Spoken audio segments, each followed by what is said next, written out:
प्रिय विद्यार्थियों, खुश रहो। मनुष्य विवेकशील प्राणी है।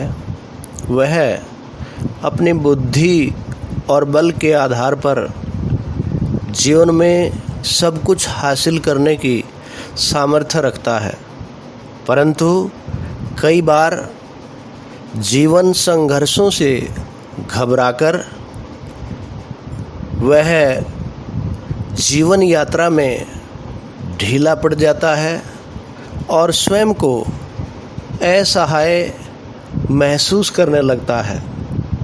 परंतु जो व्यक्ति जीवन संघर्षों से टकराकर निरंतर आगे बढ़ते जाते हैं, वही सफलता प्राप्त करते हैं और वही जीवन का वास्तविक आनंद लेते हैं।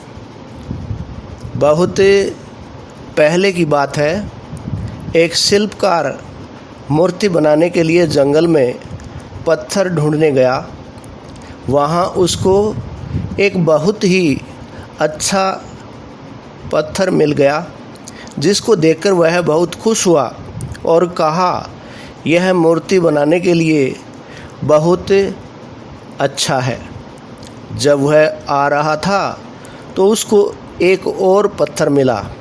उसने उस पत्थर को भी अपने साथ ले लिया। घर जाकर उसने पत्थर को उठाकर अपने औजारों से उस पर मूर्ति बनाने का कार्य आरंभ किया।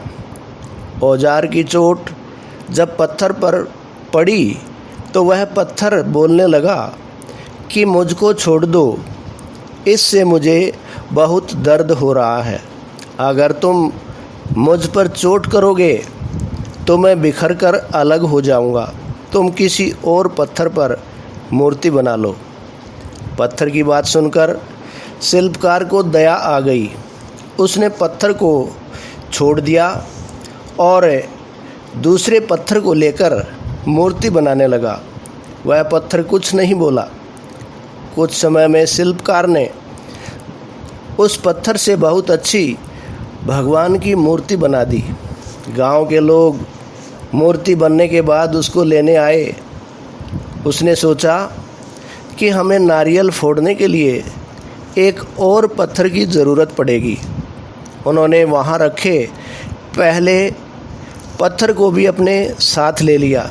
मूर्ति को ले जाकर उन्होंने मंदिर में सजा दिया और उसके सामने उसी पत्थर को रख दिया।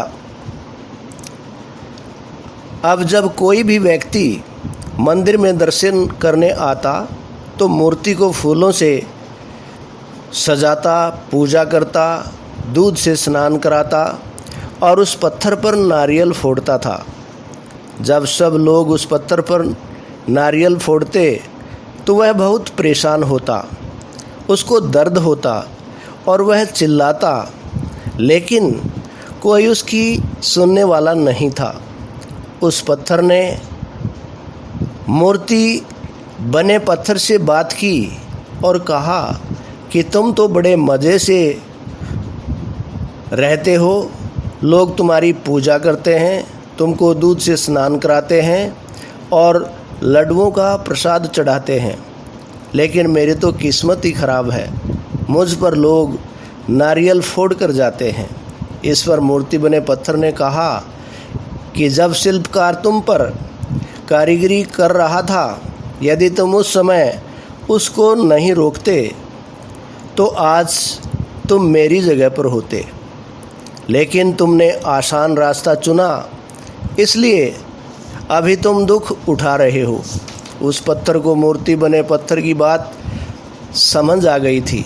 उसने कहा कि अब से मैं भी कोई शिकायत नहीं करूँगा। इसके बाद लोग आकर उस पर नारियल फोड़ते।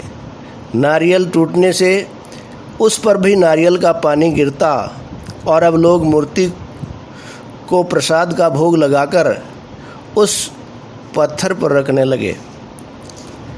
इस कहानी से हमें सीख मिलती है, संदेश मिलता है कि जीवन में आने वाले संघर्षों का डटकर सामना करना चाहिए।